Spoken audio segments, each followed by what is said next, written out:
वालेकुम, मैं हूं गुलज़मान मुग़ल और आप देख रहे हैं MTV प्रोग्राम हमारे मेहमान। आज जो हमारे साथ मेहमान शख्सियत मौजूद हैं वो किसी तारीफ़ के मोहताज नहीं। इस सुरगुन वैली में बल्कि नीलम वैली में अक्सर लोग उनको जानते भी हैं और उनकी जो खुसूसियात हैं वो ये हैं कि इस गांव के सबसे उम्र रसीद आदमी और अल्हम्दुलिल्लाह तकरीबन उनकी उम्र तकरीबन 100 साल को होने को है, लेकिन 105 साल उम्र है। 105 साल वो ये ख़ुद बताएंगे। लेकिन अल्लाह के फजल करम से इस उम्र में भी अल्लाह तबारक व तआला ने उनको अच्छी सेहत से और नवाजा है। कोई बीमारी नहीं है, बात अच्छी तरीके से करते हैं। उनकी जो यादाश्त है, ज़हानत है, वो जो है वो उन सबको बेहतरीन तरीके से वो लेकर चलते हैं। वालेकुम वरहमतुल्लाहि वबरकातुहू। वालेकुम सलाम रहमतुल्लाहि वबरकातुहू। सबसे पहले आप अपना नाम बताइए, आपका नाम क्या है? मेरा नाम तैयब खान। तैयब खान। अच्छा, आप रिश्ते में हमारे तो दादा लगते हैं जी। आप ये बताइए कि ये गांव किसने आबाद किया, वो कौन लोग थे, कितने भाई थे? ये 8 भाई थे। अच्छा। हमारे दादे का नाम था सरदार रहमतुल्लाह। उसका बड़ा पुत्र जो उसका नाम नियाज मोहम्मद। उससे छोटा बेटा जरा उसका नाम सरदार सलामदीन। तीसरा नंबर आ गया सरदार हबीबुल्लाह। चौथा नंबर आ गया सरदार तोता। अच्छा। एक बीवी के जनाब 4 बेटे हैं। अच्छा। दूसरी बीवी के जनाब वाले फिर 4 हैं। सरदार मिठा हमारा वालिद, ठीक है। सरदार गुल, सही। सरदार अमीदुल्लाह, सरदार नाजिबुल्लाह। 4 हो गए जी। 8 पुत्र। ये सारे निज़ाम मेरे रब दे नबी दे जनाब है। और सरदार न्याज इसके सरदार रहमतुल्लाह थे। अच्छा। माल मवेशी, बैल बकरी, गाय भैंस घोड़े। इस गांव को आबाद हुए कितने साल हो गए? 200-300 साल हो गए तकरीबन 200 साल हो गए। 200 साल हो गए। 200 साल। अच्छा, ये बताएं, जो हमारे आबाओ अजदाद जो आए थे हिजरत करके, तो वो सबसे पहले कहाँ आबाद हुए? खरीगाम में हुए या यहाँ डायरेक्ट आए थे? पहले खरीगाम से फिर यहाँ आए, यहाँ मकान बनाए, फिर माल मवेशी रखे, फिर जनाब जंगल तमाम जंगल, फिर जनाब ज़मीनें बनाइयाँ। सही। फिर आबादी हुई।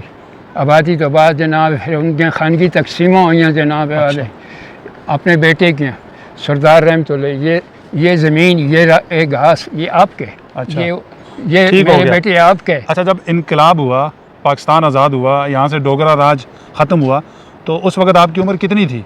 आपको याद है? मेरी उम्र कम से कम जनाब वाले 20-25 साल। तो आपको सही याद है वहाँ का? बिल्कुल, उनके नाम याद हैं। तो उनके नाम याद हैं। वो 3 फ़िरके। अच्छा। पंडित, खत्री, कट्टर सिख। हाँ, हमारे वालिद जितने भी है वो उनकी ताबेदारी में थे। तो उस वक़्त की जो हुकूमत थी डोगरा की, वो मुनज़्ज़म थी या आज की हुकूमत ज़्यादा मुनज़्ज़म है? नहीं, उस वक़्त तो डोगरा की हुकूमत थी ना। जी। लेकिन मतलब ये है कि ताबेदारी डोगरा की जनाब इस वक़्त काफ़िर लोग जो घूमन फिरन, उनकी गवर्नमेंट, उनकी हुकूमत, उनकी मतलब फरमानदारी। हमारे वालिद साहब जनाब वाले सलामी दोन, सरदार जी सलाम, वो सलाम का जवाब दोन, सलाम। तो आप कराची फिर कब चले गए मजदूरी के लिए? कराची तो मेरे ख्याल में 25-30 साल के बाद। इनका 30 रुपये किराया। अच्छा। हाँ। फिर तो जब इनकलाब आया तो यहाँ से डोगरा लोग भाग गए? नहीं, इनकलाब कहाँ आया। ठाकर सिंह हमारा महकमा जंगलात के गार्ड। अच्छा। उसकी रिहाइश वो सामने है। अच्छा। वो गया जनाब कुमकुडोरी। सही। चलासिया ने उससे बात की, आप कहाँ जा रहे हैं, आप कौन हैं? उसने आख्या, मैं गैर मुस्लिम हूँ, मेरा नाम है ठाकर सिंह, मैं आया आपकी मुलाकात के लिए और रस्म रिवाज के लिए। सही। मुझे मक्खन लाओ, मक्खन दो। एक असमतर ने कहा, जनाब चलासी ने, उसने बोला तुम तो गैर मुस्लिम है, खाया इसको कत्ल करो, ख़त्म करो। अच्छा। पत्थर से जनाब वाले उसको मार के दरिया में फेंकती है। उसके साथ एक कुत्ती भी थी। सही। काफिर के साथ कुत्ती जनाब पत्थर जिस वक़्त चलासी मारे जनाब ऊपर छलांग दो है। सही। फिर रफल निकाली, फिर गोली से जनाब कुत्ती भी मार के दरिया में फेंक। डोगरा दौर में जंगल की हिफाजत ज़्यादा होती थी या आज के दौर में? नहीं, आज ज़्यादा है जंगल की हिफाजत वो लोग सही करते थे आज के दौर में? नहीं, ये सही नहीं, वो तो नहीं, यही उनका उस वक़्त इतनी आबादी भी नहीं थी। अच्छा। और मतलब ये है कि जंगल की जनाब इतनी ज़्यादा अखराजात भी नहीं था, बालन या मकान या रिहायशन जो भी इस वक्त ज़्यादा है। तो उस वक्त जब आपको दरख्त की, जंगल की ज़रूरत होती थी तो उसके लिए किससे इजाज़त लेनी पड़ती थी? कोई इजाज़त भी नहीं है जनाब, मकान तो थे ही नहीं। सादे, यहाँ पर सब जंगल था। अच्छा।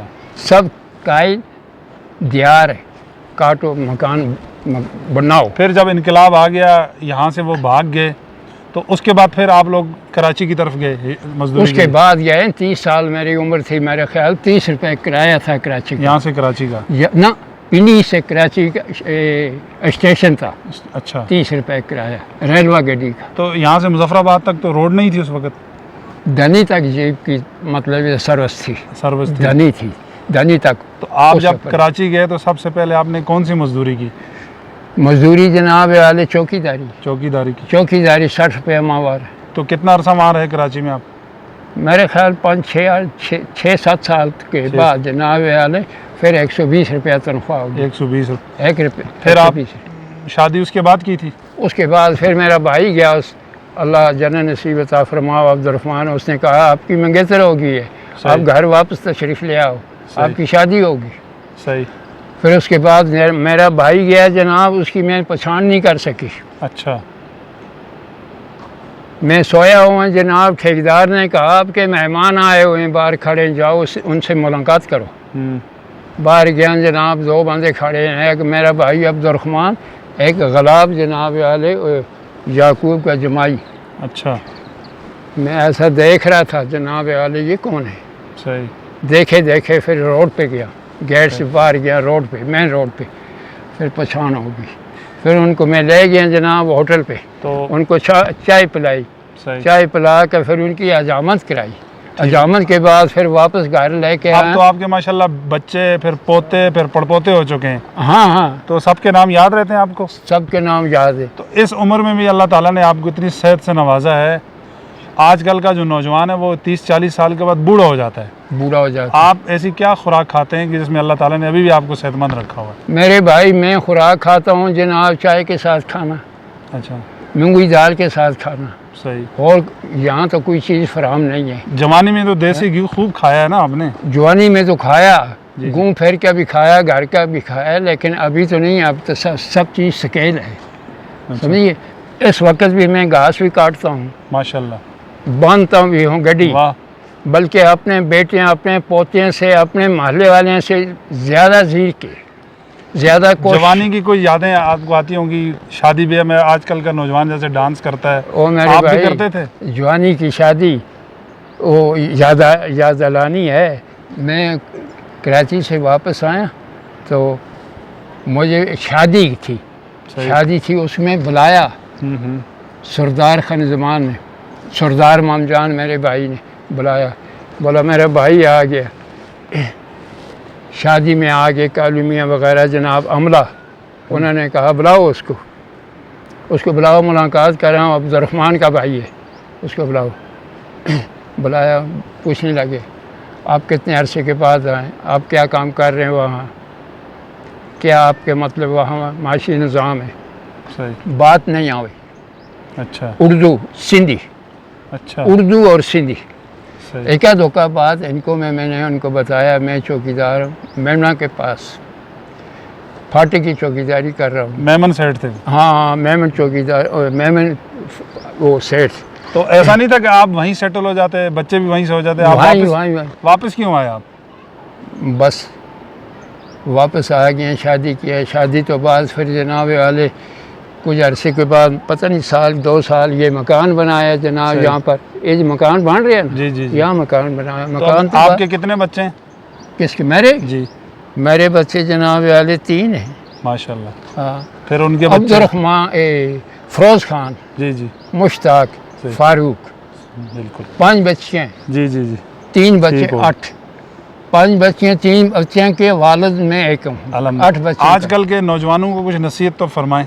मैं नसीहत करता हूँ, मेरी नसीहत पर अमल नहीं कर रहे, बदनसीब हैं। आप नसीहत तो करें, बाकी अमल करना उनकी मर्जी। मैं नसीहत करता हूँ, मैं मतलब उनको रिक्वेस्ट करता हूँ, मेरे बेटे, मेरी बेटी, मेहरबानी करके साले औलाद, फरमानदार औलाद, रिज़्क़ हलाल दी रोज़ी की कोशिश करें, सफाई पढ़ाई की गैरत करें। बिल्कुल। लेकिन अमल नहीं है, नहीं उनकी मर्ज़ी। उनका कूद ब्रेक भी है, मस्ती भी है जनाब आले, नाफरमानी भी है जनाब, गलाजत गंदगी, सफाई भी नहीं है, पढ़ाई है, पढ़ाई पर अमल नहीं है, अमल नहीं है। मुझे दुख आ रही है। अल्लाह ताला आपको सेहत दे, अल्लाह ताला आपको सलामती रखे।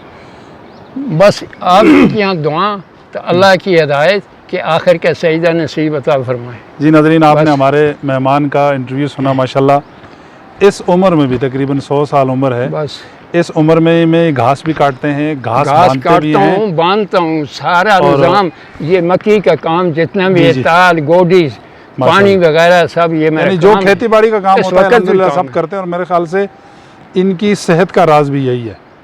अगर ये घर बैठे रहेंगे तो आपको पता है घर बैठने से इंसान को बीमारियाँ लगती हैं, लेकिन इन्होंने अपने आप को फिट रखने के लिए, सेहतमंद रखने के लिए ये एक्टिविटी की रखी है। तो और ये नौजवान नस्ल के लिए भी ये एक सबक है कि अपने आप को मसरूफ़ रखें, फालतू वक्त जो है वो ज़ाया ना करें। मिलते हैं इंशाल्लाह एक नए मेहमान के साथ।